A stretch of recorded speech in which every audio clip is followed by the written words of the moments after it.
Selamat siang. Selamat siang, Ibu. Silakan duduk.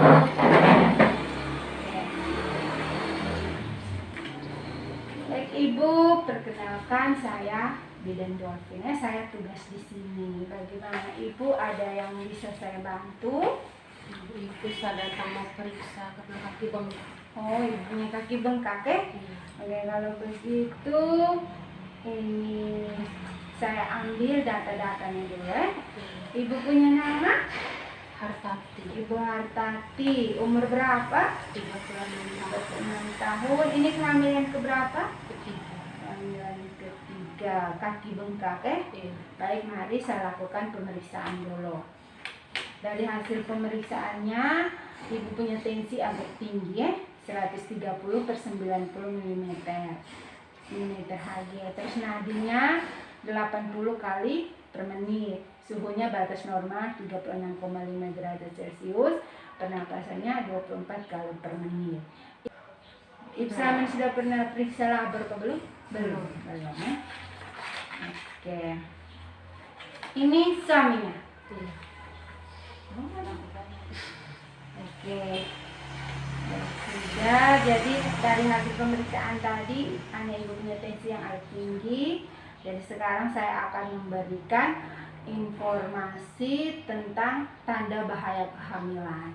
Ibu punya umur kehamilan sekarang berapa? 809 ya? Jadi saya akan memberikan informasi tentang tanda bahaya kehamilan trimester 3.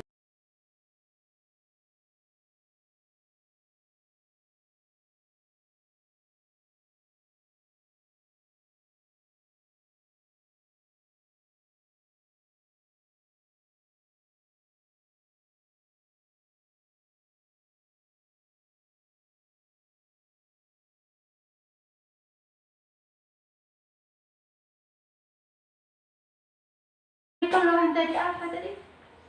Kaki bengkak. Kaki bengkak. Terus Ibu sudah pernah dengar tentang tanda bahaya kehamilan? Apa-apa saja? Ibu, untuk tanda bahaya kehamilan di trimester gejala preeklamsi, gerakan bayi yang kurang, keparahan pada jalan lahir, dan perubahan pijat sebelum Nanti ini Ibu sudah bisa tahu sebagiannya. Nanti Bapak itu biasanya ibu akan mengalami pandangan mata kabur, sakit kepala yang berat dan menetap, nyeri ulu hati, bengkak pada muka dan tangan, dan bahayanya itu ibu bisa saja mengalami kejang dan kematian.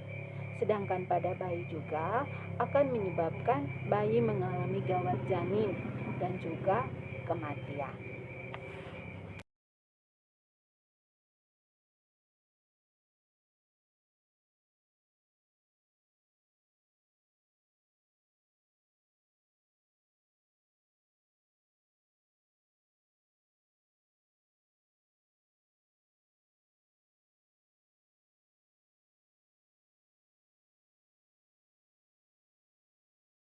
Ada bahaya tentang ini kedua tadi, bayi dirasakan kurang bergerak kurang bergerak.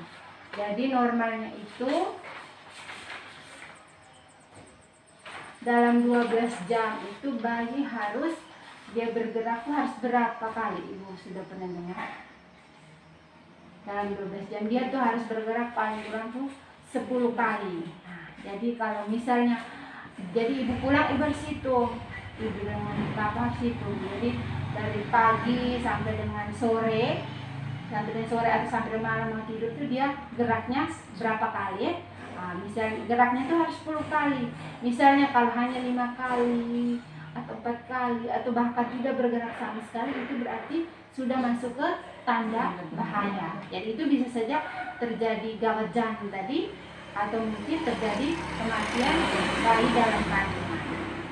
Terus yang berikut adalah tanda bahaya yang tadi itu Ibu sebut itu perdarahan lewat jalan lahir Nah, perdarahan lewat jalan lahir itu ada beberapa sebabnya. Yang pertama itu karena plasenta atau ari-ari ya. Ari-ari itu biasanya kalau penyebabnya karena perdarahan dari ari-ari itu biasanya saat perdarahan ibu akan mengalami sakit perut. Ibu akan mengalami sakit perut. Terus ada juga perdarahan yang tidak disertai dengan sakit perut. Bisa terjadi kalau misalnya perdarahan juga dibiarkan saja, itu bisa saja terjadi kematian pada ibu maupun pada bayi. Terus itu yang tadi ibu bilang tadi, selain perdarahan lewat jalan lahir, bayi kurang bergerak, terus ada satu lagi jadi apa? Air ketuban pecah sebelum waktu. Nah, jadi itu misalnya kalau air ketuban tuh normalnya itu saat bayi mau lahir baru dia pecah. Nah, tapi kalau misalnya belum sama sekali tapi dia sudah pecah, itu akan terjadi infeksi, terjadi infeksi pada ibu. Terus itu bisa saja terjadi gawat jantung, bayi tidak bisa bernapas, susah bernapas atau infeksi. Untuk ibu bagaimana? Apakah pernah mengalami tanda-tanda yang disebutkan tadi? Tidak. Oke. Begitu nanti ibu dan bapak misalnya pulang, jika yang tanda-tanda bahaya yang saya sampaikan, misalnya sudah pulang kalau mengalami, nanti segera hubungi bidan ya. Ada nomor HP ibu bidan itu, nanti segera hubungi. Bagaimana kira-kira dari penjelasan tadi ibu bapak bisa terima? Bisa. Kami bisa tanya sedikit lagi. Tanda-tanda bahaya tadi apa saja tadi untuk ibu hamil tadi? Perdarahan lewat jalan lahir, ketuban pecah sebelum waktu, dengan bayi dirasakan kurang bergerak. Terus untuk perdarahan lewat jalan lahir itu biasanya disertai dengan ada yang rasa sakit perut, ada yang tidak. Terus kalau tanda bahaya ini misalnya dibiarkan saja, tidak di atas, dia akan menyebabkan apa? Kematian ini pada bayi maupun pada ibu-ibu. Oke, itu saja informasi yang dapat saya berikan. Ibu boleh pulang ya. Jadi kalau ada keluhan seperti yang saya sampaikan tadi, segera hubungi dengan angkat.